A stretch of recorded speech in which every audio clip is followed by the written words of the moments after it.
project is a representation of a 3D model that was designed by a collaborative process for the SOLIDWORKS software. And we are building, a showpiece that's going to go in, a lobby or something like that for people to see and experience, This thing also kind of spins very slowly to give it a little bit of extra dynamic aspect to it, and that's always fun to kind of figure out how you're going to get these dynamic mechanical things to work reliably.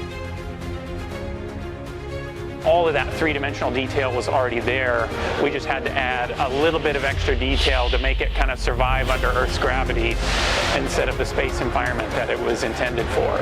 So we were given the design completely and basically just asked to make this a real object that we can see and touch and feel.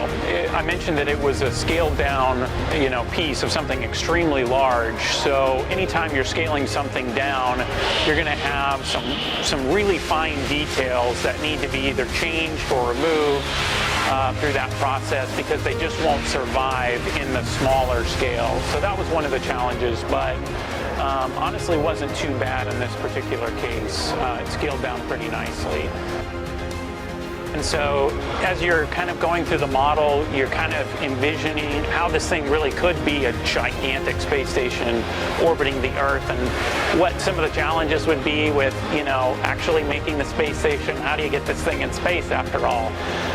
How does it rotate? And just kind of, yes, it's a miniature, and I'm asked to make it at a certain scale, but also taking my mind to what is this thing like as a 2-mile-long space station, and then how do we make the intent of this 2-mile-long space station in this small scale.